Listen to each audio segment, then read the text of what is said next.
Hey everyone, DJ Ron Mess here from Anime Jam Session. We're at Kotoricon 2014, our first convention of the year, and they allowed us to interview various people at the convention. So during my travels, we come across a couple of lovely ladies. Ladies, please introduce yourselves. Hi, my name is Kieran Strange. I'm Sarah Adams. And we're Hitbox. And for those who don't know, what is Hitbox? Hitbox is a new project we've started for 2014.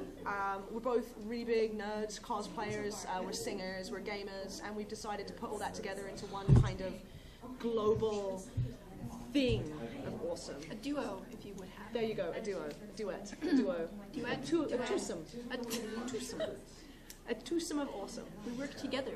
We do, yes. We do Let's Plays, we do baking recipes, like geek-themed recipes on YouTube. We do vlogs, lots of cosplaying, and coming and hanging out at conventions, and a lot of singing. That sounds A pretty lot of cool. singing, and not just in the shower.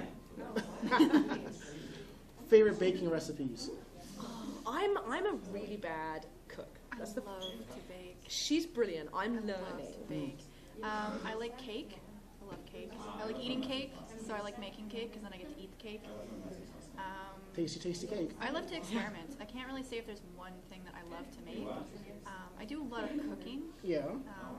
Just learn how to cook, and so I have an infamous spaghetti sauce that I make, and if I make it, people will line up at my door and just beg for it.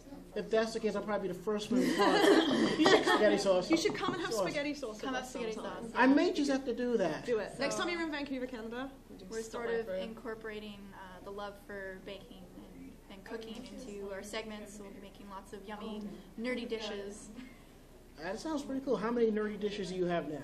Well, this month we're going to be doing one-up cupcakes. The one-up cupcakes, so they're going to look like mushrooms. We're also making apple cupcakes, much like Applejack does on My Little Pony. I'm excited for the fire flakes from Avatar. Yeah, we're going to do fire flakes from Avatar. We're going to do some Harry Potter themed dishes. We're going to do fish sticks and custard, edible version. Fish sticks? Yeah. Fish fingers? They're called fish sticks in Canada. Are they really? Yeah. That's horrible. that sounds worse than fish fingers. So fish fingers and custard. There's quite a few more we're doing. We're also open for suggestions. So if anybody says, make this, we're going to make this. Oh, sea salt popsicles from Kingdom Hearts. We're going to do that as well. What is this fish sticks and custard? In Doctor Who, the 11th Doctor sits down with Amy Pond and eats fish fingers, but he dips it in custard because he's Gallifreyan, he's an alien. And apparently for the scene that they shot, Matt Smith actually had to eat sort of a shortcake covered piece of coconut, like ground coconut, because he just couldn't handle eating the fish and the custard together. Gotcha. I can understand. Yeah, so we want to make original fish fingers and custard, and then we're going to try a savory recipe and a sweet recipe that you can actually serve at parties that are edible. Yeah, so it'll look like a custard, but it'll be not a sweet custard. It'll be more of a savory custard with regular fish fingers, and then we're going to do a sweet fish finger, which is kind of the same idea, like the shaved coconut breaded. Okay. And then we'll do like the actual nice custard. So that it's edible. So you can do like a sweet party favor, or you can do a savory party favor when you go to your Doctor Who themed parties. That sounds pretty cool. Yeah. So when it comes to music, what type of music do you like to cover? I'm the rock punk side of the group. I can kind of tell from the hair. I can tell. We're in New Jersey right now, and one of my favorite ever bands is from New Jersey, My Chemical Romance. I love them so much, and they're such a great band. So it's kind of weird being here. But right now we're doing a cover video for a YouTube of "Let It Go" from Frozen. Okay. Yeah. That'll be out soon. Soon. So she's the rock and punk side of it. What's your side? I'm more of the pop rock. Okay. I'll tend to do I tend to not only do pop, but I'll lean towards more of the high-voiced Disney songs. Okay. She's our Disney princess. There's nothing Disney wrong. princess. There's nothing wrong being a Disney princess. No. So cosplays. What got you into cosplay? My first ever cosplay, I played Final Fantasy VII when I was a kid. And Okay, we interviewed Mega Ran earlier, and he Okay. brought up FF7. It's a great I game. grew up on FF7. It's such a great game. 7, best Final Seven. Fantasy of them all. One of the best games of them all. Brilliant game. And I was obsessed with it. I was obsessed with Shinra and the Turks. Okay. And I really wanted to cosplay Reno, who was my favorite Turk. So I snuck into my dad's closet and I stole his going out suit. and I put it on. It was way too big for me, so I looked hilarious. And I went out and trudged out down the road into the trees and took a bunch of pictures. And I got home, and my dad's best three-piece going out suit was absolutely covered in mud. Oops. So that was my first cosplay experience. I don't think parents understand what we have to sacrifice for the cosplay. No. You ruined my good summer. It was for the cosplay. But it was for... Yes. Yes. It's only 200 pounds. Yeah. So you're not from around here, I can tell by the accent. Yeah, I'm from South England. So I've lived in Canada for 7 years now almost. So quite a while. So welcome to this side of the world. Thank you. I like it over here. It's really, I like it. It's like living in a movie. It's really weird. Living in a movie. Well, Yes. well it is Vancouver. I Everything's can so kind of understand big. that. Yeah. Super cool. What was your first cosplay? My first official cosplay was Zelda from Twilight Princess. Nice. But I'd been costuming for years as a child, not really understanding what cosplay was before I got introduced to it. And I like Halloween was my favorite time of the year because it meant I could dress up and I could be super nerdy and no one would give me funny looks. I always looked at Halloween as we're at that point where it's not Halloween. It's just National Cosplayers Day. It's pretty much. Now it is, but you know, I find myself. So you know, I figured out. I met some people online, and they were like, "Oh, you're so into costumes, and you make really good costumes. You should try cosplaying." I'm like, "What the heck is that?" So they introduced me to it. So I went for the hardest costume I could right off the bat, and it was Zelda from Twilight Zelda's Princess. a tough one because people are very picky about that. I'm one of the picky people now because I cosplayed her. I spent a year on my first version, and I was not happy with it. So I revamped her 4 times since then. And it's one of the cosplays that I'm really well known for in Canada. Nice. For doing, and that kind of just got me into it. Then I've done so many other ones. Like I've done a bunch from Sailor Moon, which was my first anime. Okay. I've done. I got talked into doing an Inuyasha. Sit boy. Yeah. I won't respond to that. I make you do it in Japanese, and you have to be dressed as Kagome. But if you meet those 2 requirements, That's completely understandable. If you met the 2 requirements, I would face plant in the convention. That's understandable. Have you done that? Yes. Awesome. All right, you touched upon Sailor Moon. Favorite Senshi? Mars or Jupiter. Probably Moon or Venus. Okay. Uranus is pretty badass. Though. Yeah. Uranus is pretty boss. I do quite I'm like not gonna Uranus. lie, she's pretty boss. We'd like to do a Uranus Neptune cosplay. Yeah, I have a Neptune already, so. That's pretty cool. Pretty stoked. So, just out of curiosity, is this your first U.S. convention? No, this is my first East Coast convention. Yeah. Ah, okay. So you're more popular on the West Coast then. I've just it's not really a more popular. It's just a case of the conventions I've been booked at. Okay. Like, I get booked a lot in Texas randomly. So, Texas. Well, Texas and California. well, as long as it's not Florida, it's okay. Yeah, I haven't been to Florida yet. I imagine it's a lot like England, though. I've heard it's lots of old people. No, Florida is its own little thing. Yeah. Everyone talks about Florida. It's become so infamous in my mind. I have to go. This is also my first East Coast American convention. Cool. Normally I do Canadian ones, and then there's a couple in America that I'd always go to. Like one was Sakuricon. Yeah. I'd hit up Fandemonium in Boise, Idaho, which is just this tiny little convention that's super fan-based, and I just fell in love with it. It was one of my first conventions, so I go every year. So these are the only 2 like American cons that I go quite frequently. So this San Japan in Texas. yeah, I know that one. yeah. Have you been? I've never been, but I know of that one. Amazing. It's such a good con. You should go. This has been a great con experience though, because it's small, but everyone's really friendly. The Really staff receptive. are The staff are amazing. They're so nice. They're really taking care of us. Yeah. Yeah, I Pretty pampered. Yeah, because what's really popular nowadays is everyone's doing anime conventions on college campuses. Yes. And that's They used to be in hotels. Like, it always used to be hotels. Same here, and then you have like that expectation, and I have to admit, so far Kotoricon can meet that expectation compared to other college-based cons. It's like it hits and then it just falls flat, you know. Yeah. Yeah. Kotoricon is good though. Apart from getting lost, I'm doing okay. It's Jersey. You will get lost. Oh, one really? way. Is that a Jersey thing? It's a right more. It's not a rite of passage. Yeah, it eventually becomes a traditional type thing. My compass always points to Sweetie Belle. My compass always points to the lunch. Like me and Marco, we went to a con a few years back, and we're coming off the highway. The hotel is here. We got lost. Ended up going around on the other side. Came back around.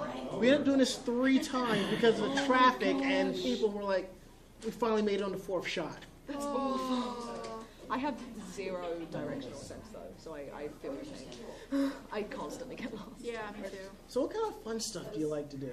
When we're not goofing around with Hitbox, Yeah. we're both avid LARPers. So there's actually a LARP group here called Mystic Realms. If Yes. you're native to Jersey, check them out because they look pretty much like what we do back in Vancouver. We're part of a LARP group called the Iridius Alliance, and it's very much like role-play based, like boffer fighting. Yes. With the phonies. But it's a lot of fun. It's really nice to kind of lose yourself in a character for a weekend. And we have a tavern night, and you can drink if you want, and everybody kind of is in the tavern, and it's a lot of fun.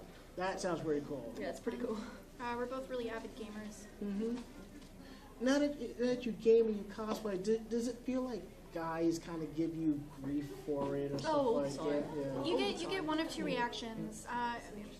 One is, oh my god, is that boob? Yeah, we get, well, because we're considered, I guess, attractive women, we get one of two reactions from guys. Either they get like really like, oh my god, I want to date you, right. Or they like sort of question it, like, oh, you obviously can't be a real gamer. You're obviously doing this for attention. You're doing this for attention. You're just a game girl. You're not doing this because you're a good gamer.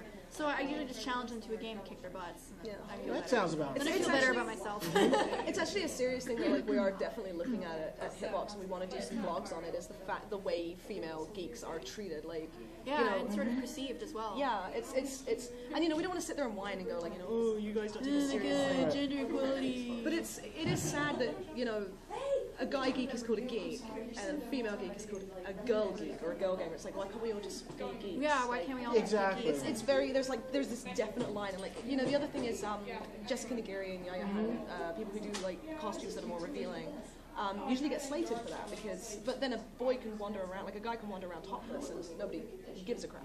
Right. It's a very two-sided kind of. Exactly. I think for me too, part of the stigma that you get is, I know so many girls who are gamers and they don't get questioned because they're more tomboyish. And it's like if you're a girl, if you're a girl and you're tomboyish, guys don't question you. If you're any kind of girly, like the fact that I like to paint my nails, I like to put on some makeup, I like to dress nice, and I'm not like super oh my god to be girly, but I am girly. I'm a girly girl, and.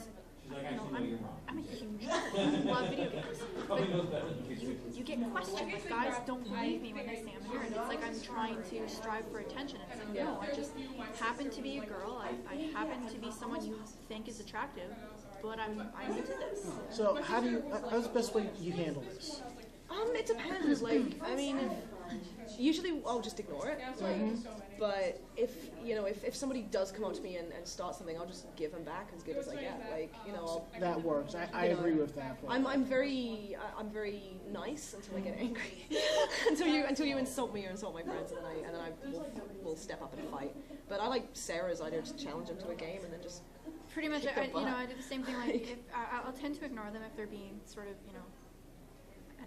if they're just trolling. Yeah. If they're just being a jerk, if they come up and they're just being a jerk, then I just tend to ignore them. But if they get like really sort of in your face about it, then I start breaking up the trivia. Because if I'm into a game, I'm gonna know the story, I'm gonna know the characters, and I'm not gonna pretend to be a fan about something I'm not a fan about.